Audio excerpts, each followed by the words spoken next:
संत शिरोमणि आचार्य गुरुवर श्री विद्यासागर जी महाराज की जय। और हम युग प्रणेता पूज्य गुरुवर श्री प्रणम्य सागर जी महाराज की जय। ओम अरहम नमः।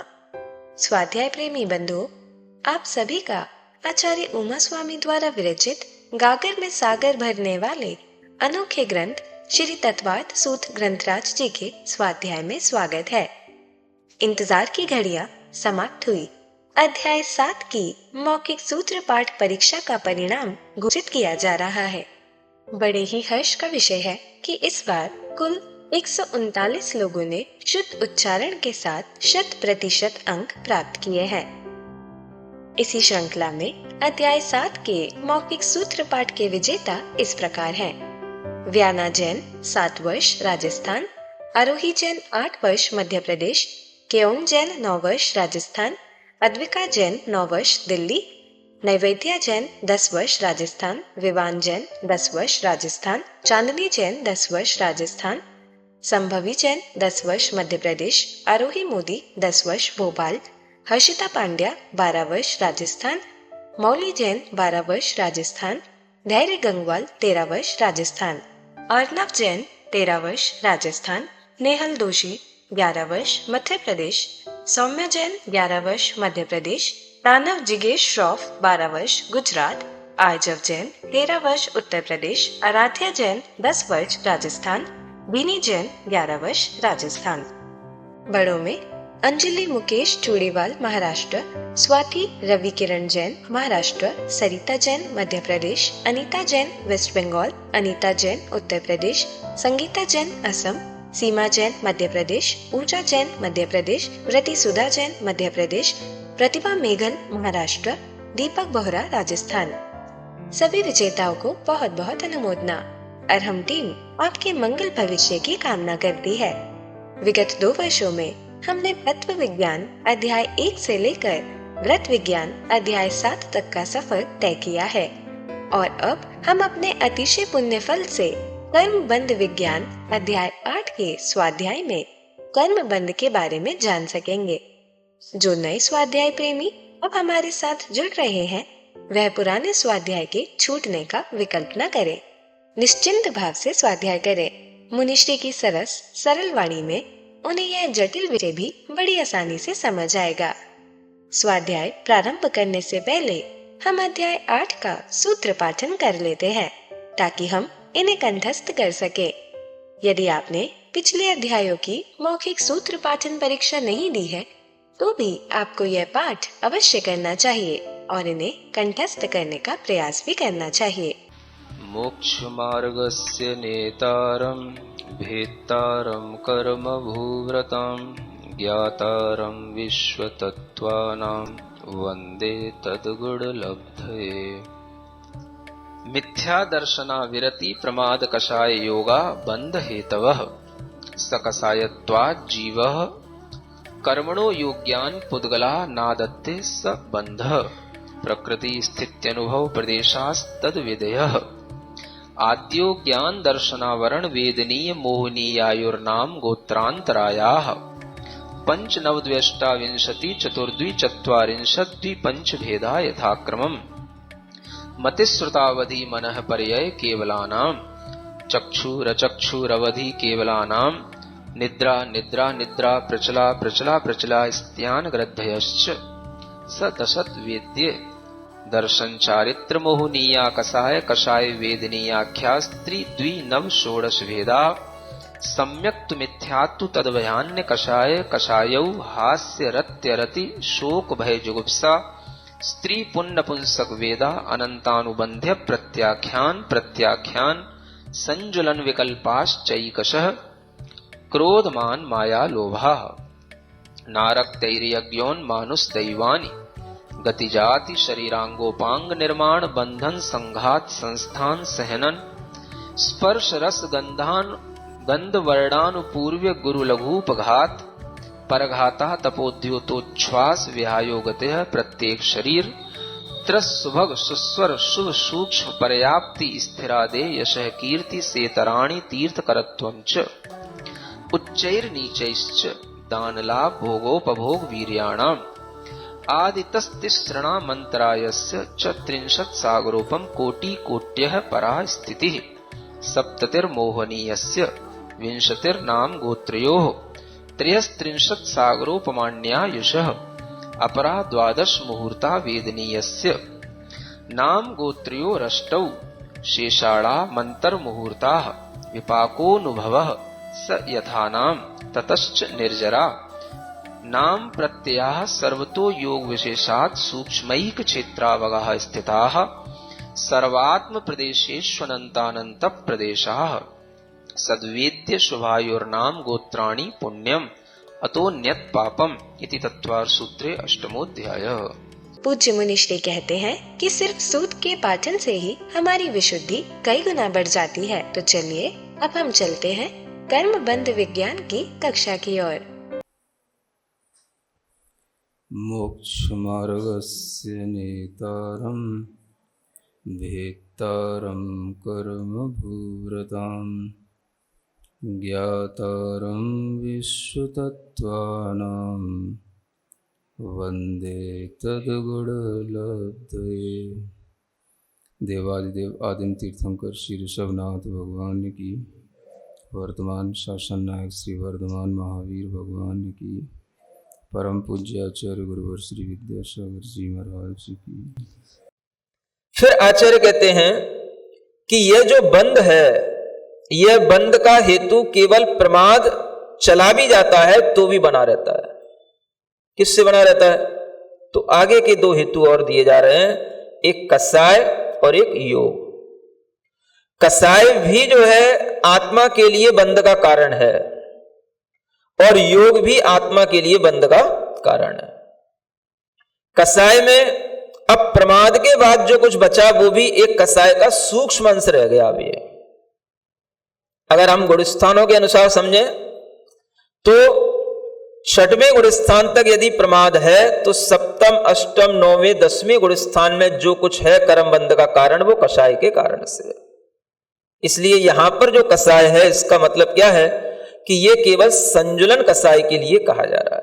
अगर हम गुणस्थानों की वृद्धि के अनुसार इस सूत्र को देखें तो, और वैसे तो कसाय भाव अपने आप में बंध का कारण है, चाहे वो कोई सी भी कसाय हो, जो आगे के सूत्र में बताया जाएगा।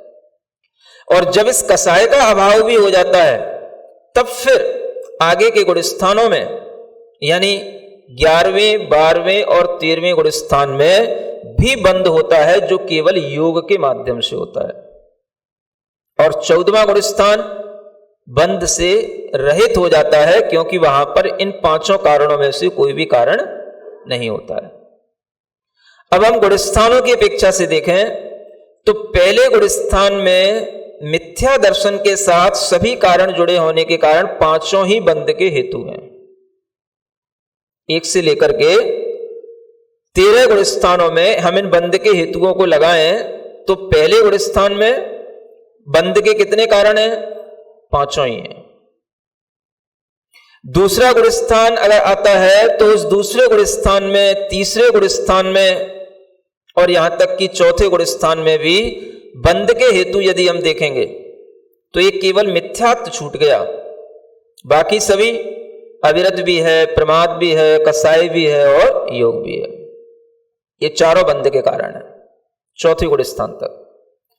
5वें गुणस्थान में भी देखें अभी अविरति पूरी गई नहीं है तो उसमें अभी मिश्र रूप परिणाम है, कुछ विरति है कुछ अविरति है। इस कारण से देखें तो हम इस हेतु को 5वें गुणस्थान में भी ले सकते हैं, अविरति, प्रमाद, कषाय और योग। लेकिन वो अविरति कैसी है? मिश्र रूप है, कुछ विरति भी आ गई है, इसलिए वह मिश्र रूप अविरति के साथ में ऊपर के तीनों कारण बन जाने से चारों कारण 5वें गुणस्थान में भी हैं।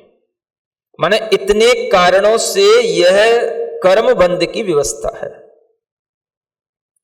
फिर जैसे ही आगे का 6वां गुणस्थान आता है प्रमाद, प्रमत्त विरत नाम का, तो वहां पर अब मिथ्या दर्शन और अविरति ये पूरा छूट गए। अब केवल 3 कारण वहां पर रह गए, प्रमाद, कषाय और योग 6वें गुणस्थान में केवल।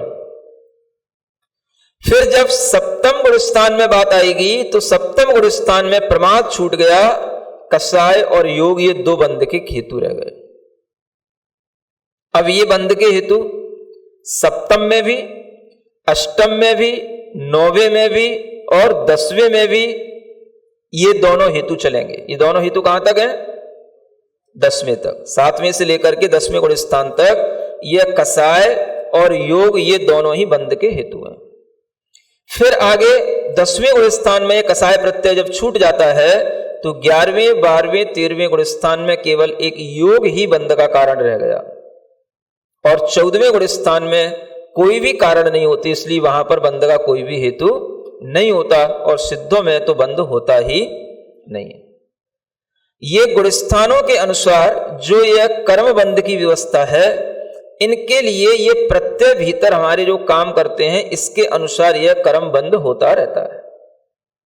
और ये जितना भी हमें ये बंध का जो भाव दिया जा रहा है, बताया जा रहा है, ये सारा का सारा एक तरह से भाव बंध की मुख्यता से बताया जा रहा है, क्योंकि ये सभी भाव हैं। मिथ्यात्व, अविरति, प्रमाद, कषाय, योग, ये सब क्या है? भाव हैं। और इन भावों के माध्यम से जो बंध हो रहा है वो भी यहां पर भाव बंध ही बताया जा रहा है।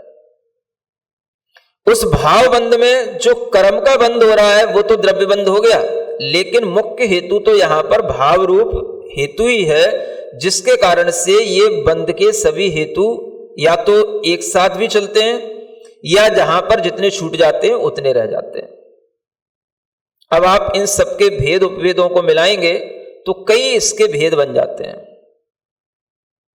आप 12 भावना में पढ़ते होंगे, पन मिथ्यात्व, योग 15, 12 अविरति जानो, पंचरु 20 कसाय मिले सब 57 मानो। ये क्या है 57? ये आश्रव के इन्हीं हेतुओं का पूरा संकलन किया गया है। पन मिथ्यात्व यानी 5 प्रकार का मिथ्यात्व जो आपको बताया था, एकांतिक, वैनयिक, संशयिक, अज्ञान इत्यादि को जो बताया था। योग 15, कितने योग ले लिए वहां पर? 15 योगों को ले लिया है ना। उसमें वचन के योग, काय के योग, मनु के योग, ये सब मिला करके 15 योग हो जाते हैं, जो पहले बताया जा चुका है। औदारिक, औदारिक मिश्र आदि ये सब मिला करके 15 योग हो जाते हैं। तो 5 मिथ्यात्व, योग 15, 12 अविरति, 12 प्रकार की अविरति हो गई जो आपको कल बताई थी। 6 प्रकार के इंद्रियों का संयम और 6 प्रकार के प्राणियों का संयम, ये 12 प्रकार की अविरति हो गई। 12 अविरति जानो। पंचर 20 कसाय मिले, 5 और 20 कितने हो गए? 25। ये सब कसाय मिला लो तो ये सब मिलकर के 57 भेद हो जाते हैं। कितने हो गए? 57। अब हम इसमें देखें कि इसमें कौन सी चीज छोड़ दी? इसमें प्रमाद छोड़ दिया। सुन रहे? ये 12 भावनाओं के प्रकरण में, क्योंकि किन्हीं किन्हीं आचार्यों ने केवल ये 4 ही कसाय के बंध के हेतु लिए हैं और प्रमाद को या तो अविरति में ग्रहण कर लेते हैं या प्रमाद को कसाय में ग्रहण कर लिया जाता है। कभी कभी प्रमाद को अविरति में ही उसका अंतर्भाव हो जाता है और कभी कभी कसाय में भी उसका अंतर्भाव हो जाता है, क्योंकि इधर देखें तो कसाई की तीव्रता का नाम प्रमाद है और इधर देखें तो यह अविरति जो बनी रहती है इसके कारण से ही प्रमाद होता है, इसलिए इसको प्रमाद में लिया जाता है। प्रमाद को अविरति में गर्भित कर लिया जाता है। और अविरति को अच्छे ढंग से समझने के लिए आचार्यों ने जो कसायों का भाव दिया, उन कसायों में ही अविरति को गर्भित किया है। जैसे कसाय हैं अनंतानुबंधी कषाय, अप्रत्याख्यान कषाय और प्रत्याख्यान कषाय और संजुलन कषाय। अब इन कषायों में जो अविरति होती है वह अनंतानुबंधी के कारण से होगी, अप्रत्याख्यान कषाय के कारण से होगी और प्रत्याख्यान कषाय के कारण से होगी। इसलिए ये 12 अविरति इस रूप में भी गिनी जाती है। 12 कषाय का नाम ही 12 अविरति है। समझ में आ रहा है? अनंतानुबंधी 4 क्रोधमान माया लोग, अप्रत्याख्यानावरण 4 क्रोधमान माया लोग और प्रत्याख्यानावरण 4 क्रोधमान माया लोग। ये कितनी हो गई? 12 कषाय।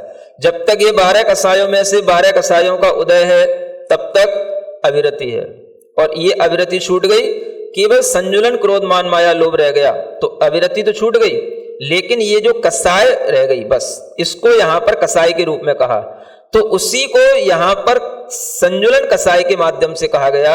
यानी कि अविरति में 12 कसाय आ जाती हैं, बाकी की जो 4 संजुलन की कसाय बची हैं वो अविरति से अलग केवल कसाय और योग नाम के इस हेतु में आ जाएंगे। अब उसी संजुलन की तीव्रता और मंदता में ये प्रमाद और कसाय ये दोनों चीजें आ जाती हैं। अगर संजुलन की तीव्रता हो गई तो प्रमाद हो गया, और संजुलन की मंदता हो गई तो वह केवल कसाय मात्र रह गया। इस तरह से भी आचार्यों ने इसको समझाया, घटित किया है। तो यह जो हेतु बताए जा रहे हैं, इन हेतुओं में प्रमाद को अलग से भी यदि हम जोड़ें तो हम 57 में भी और 15 भेद और जोड़ सकते हैं। कितने कितने हो जाएंगे? 72 भेद हो जाएंगे। समझ आ रहा है? यानी पूरे के पूरे यहां पर बंद के हेतु अगर हम जो उनके स्थूल रूप से भेद बताए गए हैं उनके साथ यदि हम जोड़ें तो यहां पर 72 भेद हो जाते हैं। और इतने ये सभी भेद हमारे अंदर चल रहे हैं, जीवों के अंदर इन्हीं के कारण से ये कर्म का बंध चल रहा है। तो कर्म के बंध के लिए ये जो कारण हैं, ये कारण अंदर बहुत सारे पड़े हुए हैं और इनके भेद उपभेद इतने हैं कि आचार्य कहते हैं कि या तो ये सब मिलकर के भी आपके लिए कर्म बंध के कारण बन सकते हैं, अथवा ये अलग अलग भी कर्म बंध के कारण बन सकते हैं। किसी के अंदर मिथ्यात्व नहीं है तो उसके आगे के लिए कारण बनेंगे, किसी के अंदर मिथ्यात्व अविरति का भी अभाव हो गया तो उसके लिए जितने भेद बचे रह गए वो कर्म बंध के कारण होंगे। हर क्रिया में जो भी कर्म बंध हो रहा है उस कर्म बंध का कारण भीतर का यह हेतु है। यह हेतु समझ में आने पर ही आगे के जो बंध का प्रकरण है वो सब पूरा का पूरा क्लियर होगा और वह अच्छे ढंग से समझ में आएगा। तो बंध के कारणों को जाने, बंध के कारण जो यहां पर आचार्यों ने बताए ये हमारे अंदर निरंतर चल रहे हैं, और इन बंध के कारणों में अगर हम तरह तरह से इसका विभाजन करें तो वह सब इन्हीं के अंतर्गत आ जाता है, चाहे वो कर्म बंध हो चाहे वो नौ कर्म बंध हो। ये किसके हेतु हैं? ये तो कर्म बंध के हेतु हैं। और नौ कर्म बंध क्या होता है? जो हमारा परिवार है, कुटुंबी जन है, लोग हैं, उनसे जो हमारे अंदर एक बंध रहता है, नहीं रहता उनसे बंध। इसी के कारण से तो हम बार बार वहीं खिंच करके पहुंचते हैं, हम उन्हें छोड़ नहीं पाते हैं, या हम किसी भी तरीके से उनसे विरक्ति नहीं ले पाते हैं। तो इस बंध को भी आचार्यों ने क्या कहा है? नौ कर्म बंध कहा है। ये आप किससे बंधे हैं? नौ कर्मों से बंधे हैं। किस कारण से बंधे हैं? तो कर्म का बंध है भीतर, इसलिए वो नौ कर्म का बंध है।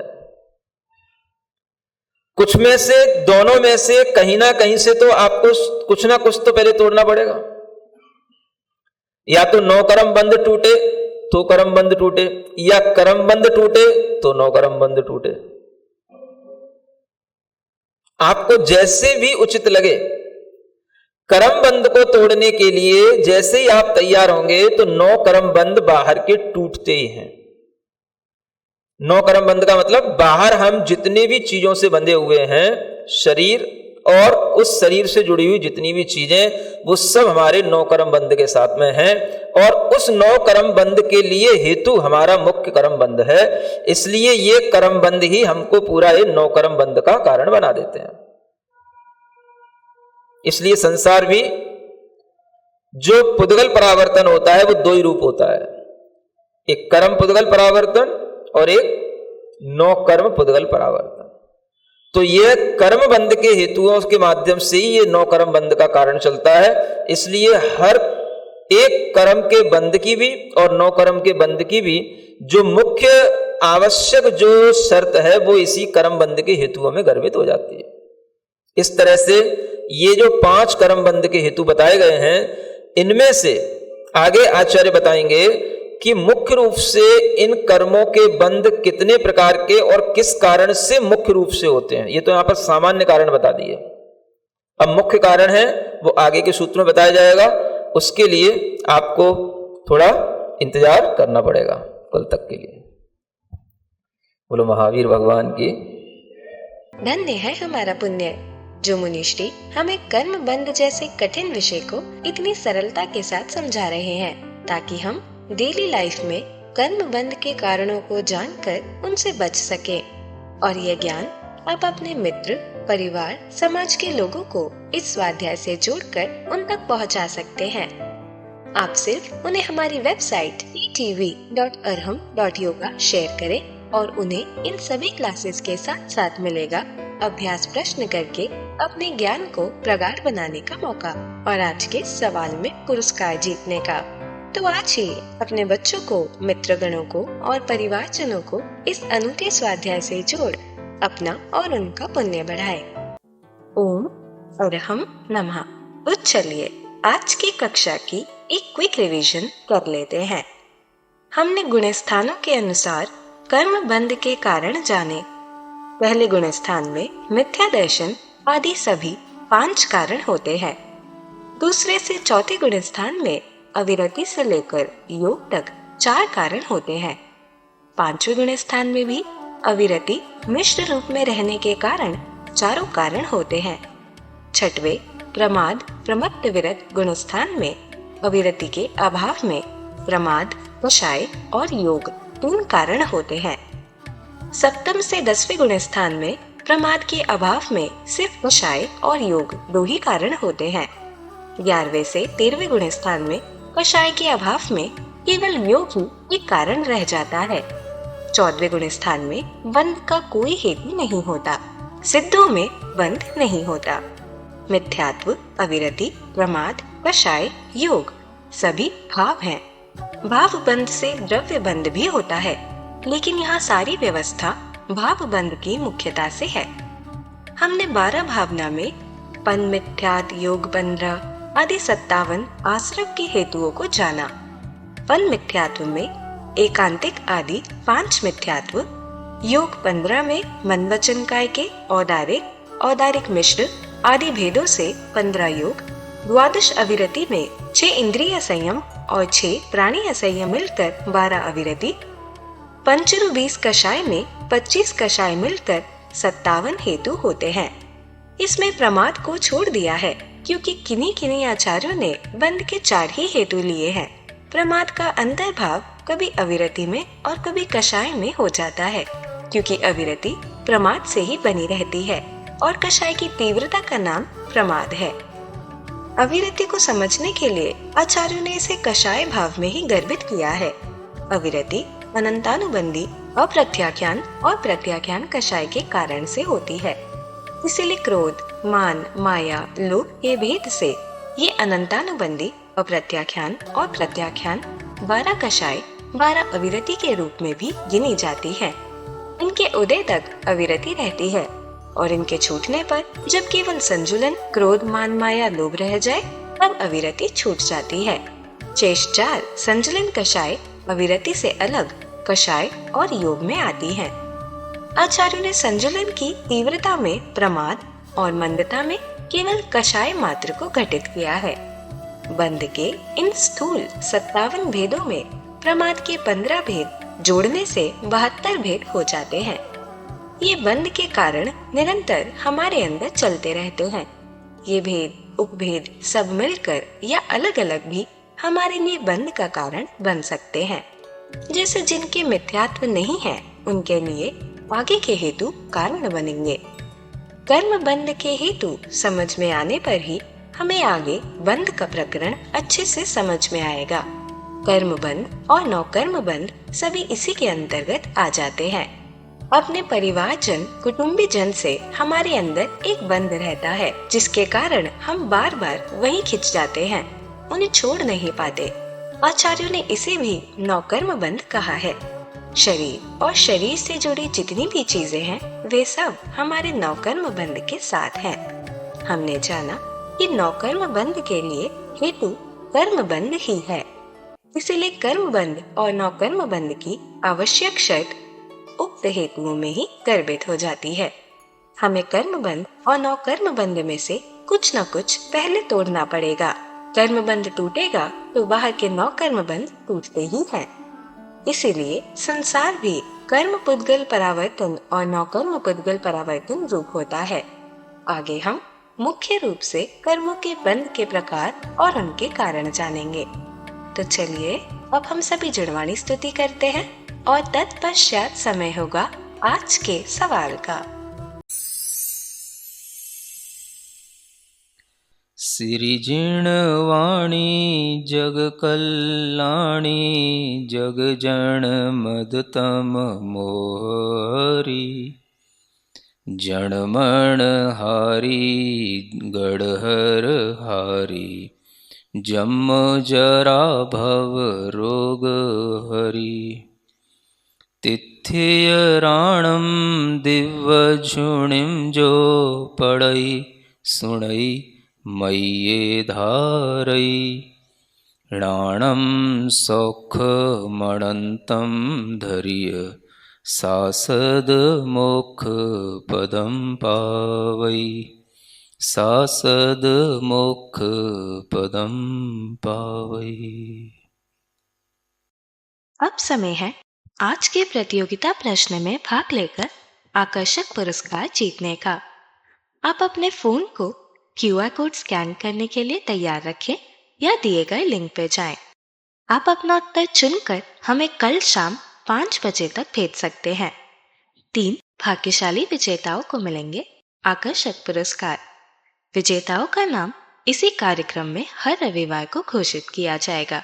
साथ ही सभी प्रश्नों के सही उत्तर भी बताए जाएंगे। आज का सवाल है, कषाय के कुल कितने भेद उपभेद होते हैं? 6, 12, 20, 25। अध्याय 8 की कक्षा 8 के आज के सवाल का सही उत्तर है अविरति। अगर आप किसी कारणवश कोड को स्कैन ना कर पाए हों तो आप क्लास की वेबसाइट पर जाकर भी उन्हें अटेम्प्ट कर सकते हैं। इस लिंक पर जाएं या QR कोड को स्कैन करें।